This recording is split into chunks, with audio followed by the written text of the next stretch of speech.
5 hours later, when the champagne flutes were still half full and the string quartet was packing up, the bride's uncle would be shouting into his phone in the lobby, demanding lawyers, demanding explanations, demanding someone explain how an engagement party had turned into a financial emergency. I would already be gone by then.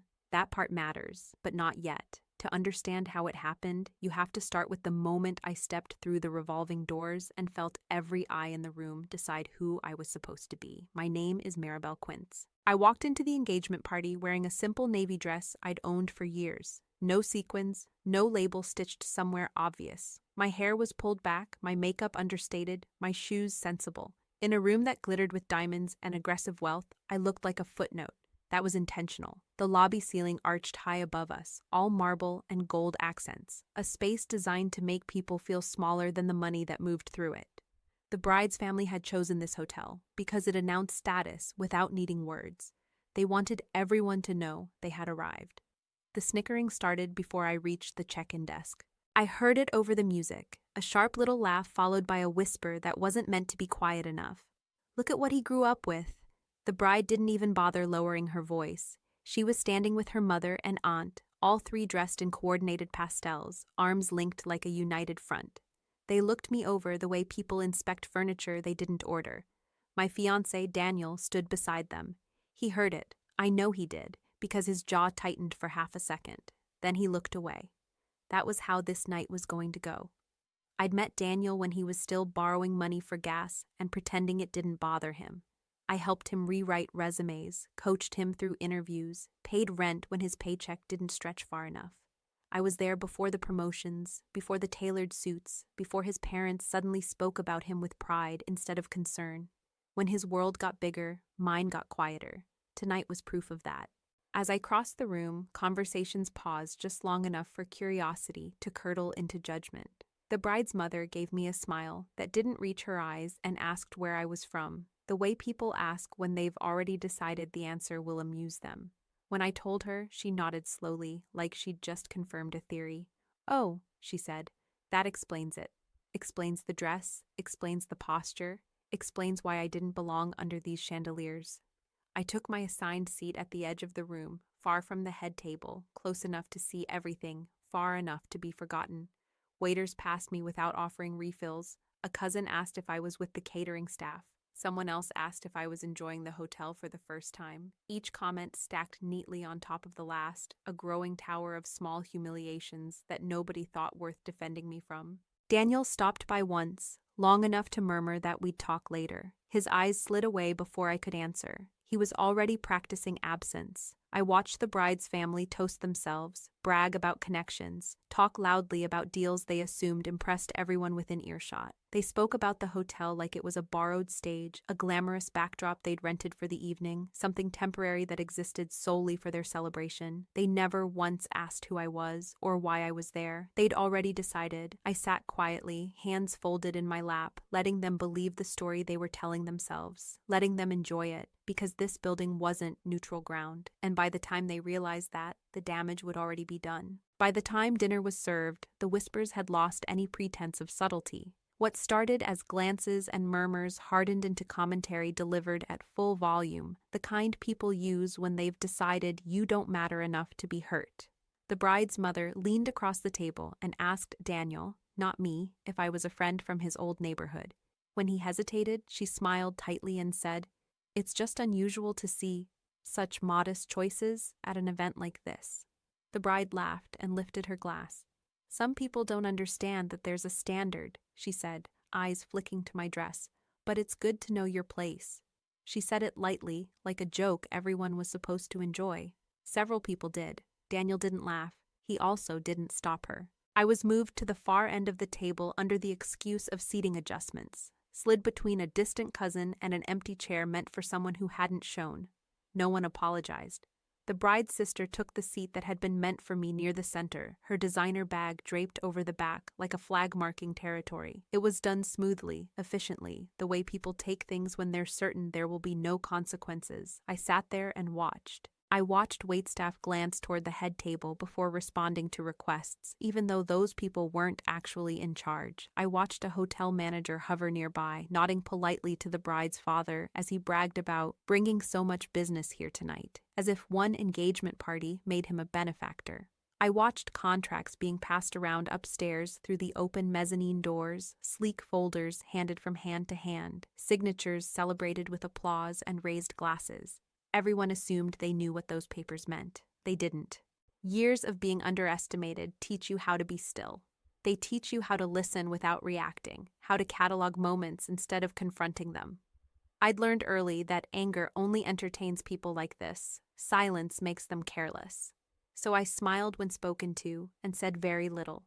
I let them believe I was embarrassed. I let them believe I was overwhelmed by the room, the money, the confidence radiating off people who'd never had to earn restraint. The bride's mother finally turned to me directly. "And you are?" she asked, as if my name had slipped her mind despite being announced earlier. "Maribel," I said. She nodded once, dismissively. "Well, Maribel, I hope you're enjoying the hotel. It's quite an experience for some people." Her tone made it clear she didn't include herself in that category. I told her it was lovely, that I'd always appreciated good bones in a building. She didn't understand what I meant, and that was fine. As dessert arrived, the family grew louder, emboldened by wine and the comfort of believing they were the most important people in the room. They spoke openly about future renovations, about how often they'd host events here, once Daniel married into the family. The bride's uncle joked about getting a friends and family rate for life. Everyone laughed again. Daniel avoided my eyes. He was seated where I should have been, smiling when prompted, nodding when spoken to, already adjusting himself to a version of his life where I was peripheral. I noticed then what I'd been waiting for. Near the service corridor, just past the mirrored column, a senior staff member stood watching the room, not the guests. Her attention flicked toward the mezzanine, then back to the floor, then briefly to me. It was quick, professional, almost imperceptible, but it told me exactly what I needed to know. The timing was off upstairs. The signatures were happening too fast. The approvals hadn't been routed properly. This wasn't going to unfold the way they thought. I took a slow sip of water and folded my napkin neatly in my lap, feeling the familiar calm settle in. Let them take my seat. Let them believe they'd rearranged me out of relevance. They were standing on a stage they didn't own, celebrating a future they hadn't secured, in a building that was already preparing to remind them of that fact. I decided early that night that I would not correct a single assumption. Every sideways glance, every softened insult, every smile that came a second too late was an invitation to step into the version of me they'd already written. Small, embarrassed, grateful to be included at all. I accepted the role without protest because I knew exactly how dangerous it made them feel. The bride grew louder as the evening went on, emboldened by the way no one challenged her. She joked about upgrading Daniel's life now that he was marrying into a family that understood quality. She made a point of thanking her parents for teaching her the difference between value and price.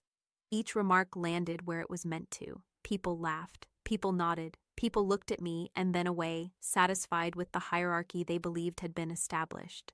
I kept my eyes down and my posture folded inward, the way I'd learned to do years ago when speaking up only made things worse. I nodded when spoken to, answered politely when cornered, and apologized once when I hadn't actually done anything wrong. The apology felt like blood in the water. The bride's cousin asked if I was nervous being around so much money. Her aunt asked if I'd ever stayed somewhere this nice before. I let the color rise in my cheeks and looked embarrassed, because embarrassment reads as confirmation to people like this. Daniel stayed quiet through all of it. He smiled when he was supposed to, clinked glasses when prompted, and avoided every opportunity to intervene. His silence wasn't passive, it was a choice. Each moment he failed to speak became a small signature on a contract he didn't realize he was signing. Watching him let it happen hurt in a way I hadn't prepared for. Not sharp, not sudden, but dull and constant, like pressure building behind the eyes. They treated the hotel like a toy they'd been handed for the night. The bride's father spoke loudly about expanding the event space, about how he'd improve the flow of the rooms, about how ownership should listen to people like him if they wanted to stay relevant. He gestured broadly, careless with his words, assuming no one present had any authority beyond pouring drinks and clearing plates. People like him mistake access for control. They confuse being welcomed with being important. I listened and calculated. I had waited years for this convergence without knowing exactly what it would look like. Not this family, not this bride, not even this hotel, but the alignment of witnesses, paperwork, and entitlement.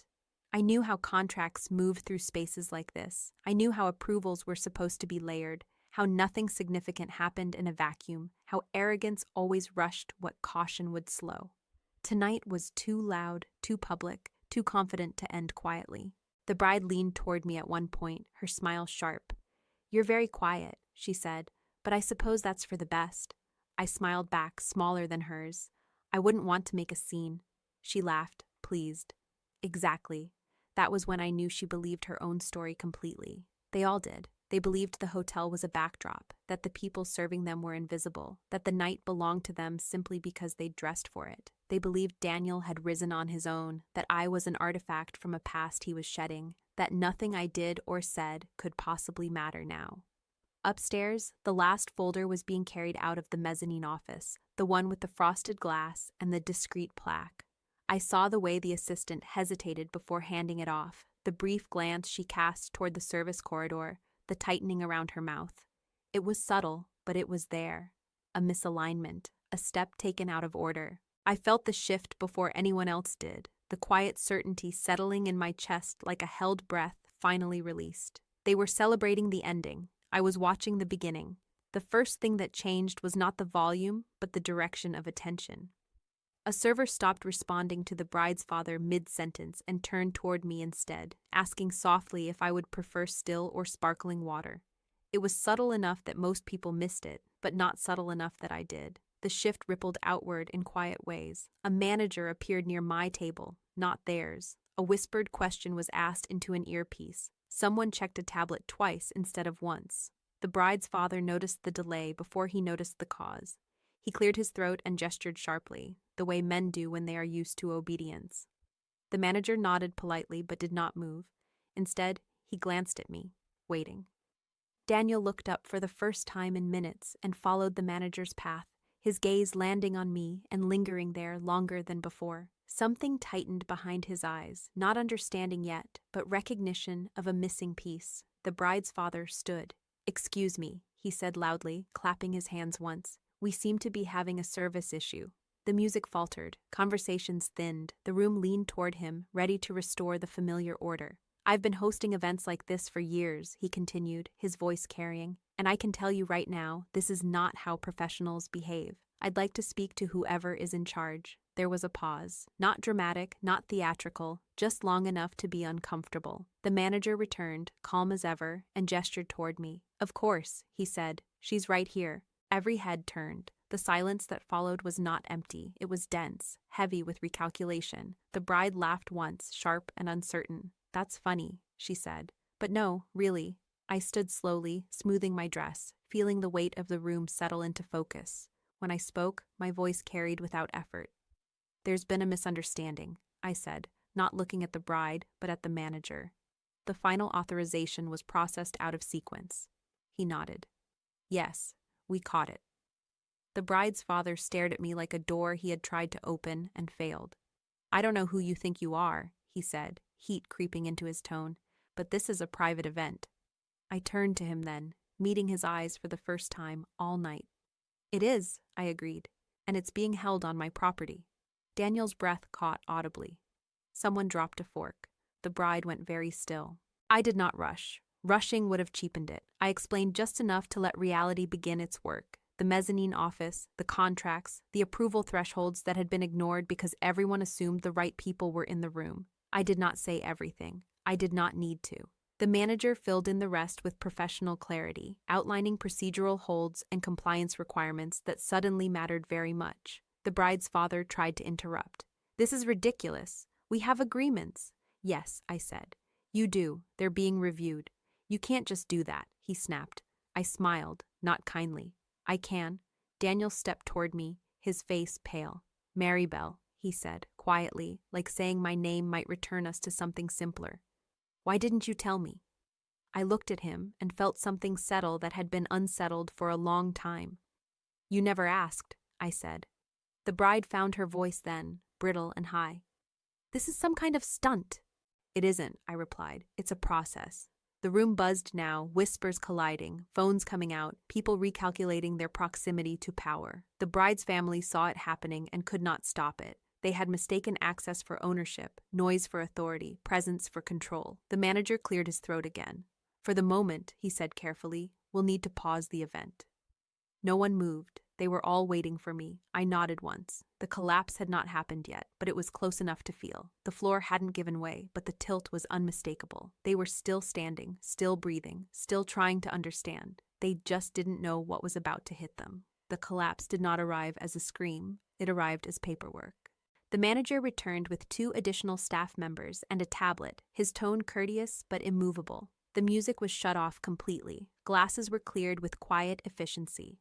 Guests were informed that the event was being suspended pending review of contractual compliance. The word suspended landed like a crack in ice. Conversations erupted all at once, then fell apart just as quickly when the implications became clear. The bride's father demanded names. He demanded explanations. He demanded to know who had authorized this interruption. Each demand met the same response: polite, calm, final. I stood where I was, no longer hidden at the edge of the room, no longer pretending. People turned toward me instinctively now, like iron filings responding to a magnet. Authority does that. It reorders attention without asking permission. The contracts upstairs were not voided dramatically. They were paused, then unraveled line by line under scrutiny that should have been applied hours earlier. Signature authority was challenged. Assumptions were exposed. The room filled with the soft sound of keyboards and the harsher sound of panic. Phones rang. Voices lowered. The bride's family began to realize that what they thought was a celebration had been a negotiation they never had the power to finish. The bride herself stood frozen, clutching her glass like an anchor. Her mother whispered urgently to anyone who would listen, trying to reframe the moment, to suggest misunderstandings, to imply that money could smooth this over. That was when she finally understood the truth. Money had never been the leverage here. Daniel approached me again, slower this time, his confidence stripped bare. You didn't have to do this like this, he said, as if tone had ever been the issue. I looked at him and felt nothing sharp anymore, just clarity. I didn't do anything, I replied. I let things be what they were. He opened his mouth, then closed it. He had spent the night watching people decide who I was without defending me once. That silence had been loud enough. The bride's father tried one last time. He stepped into my space and lowered his voice, the way men do when they believe proximity creates influence. We can resolve this privately, he said. There's no need to embarrass anyone. I met his gaze steadily. This is private, I said. You just forgot you weren't the owner. That was the moment the truth finally reached him, not as anger, as fear. Within minutes, the engagement party ceased to exist. Guests were escorted out under the guise of logistical issues. Vendors were dismissed. Decorations stood half dismantled, frozen in the middle of their intended beauty. The bride's family retreated into frantic clusters, their confidence evaporating as they realized there would be no fixing this tonight, no quick call, no favor to pull. Daniel stood alone. I walked through the room once more, not to gloat, not to savor, but to close something that had been open far too long. I thanked the staff quietly. I confirmed next steps. I signed where my signature mattered and nowhere else. When I left, no one tried to stop me. Outside, the night air felt cooler than it had earlier. Cleaner. I stood for a moment beneath the lights of the building and looked back at the facade they had mistaken for a backdrop. Ownership is not loud. It does not announce itself. It waits until it is needed and then speaks once. People confuse quiet with weakness because they rely on noise to feel important. Entitlement blinds because it assumes permanence where none exists. Patience is misunderstood because it does not perform. But patience paired with preparation always wins, not quickly, not theatrically, completely. I did not destroy them. They revealed themselves. I drove home alone, the city humming around me, already moving on. Somewhere behind me, people were rewriting their version of the night, trying to salvage dignity from assumption. It would not work. Reality had already been documented. There will always be rooms like that one. People who mistake access for power. People who decide who you are without asking. The ending is never loud, but it is always final. And there are more truths like this waiting to be told.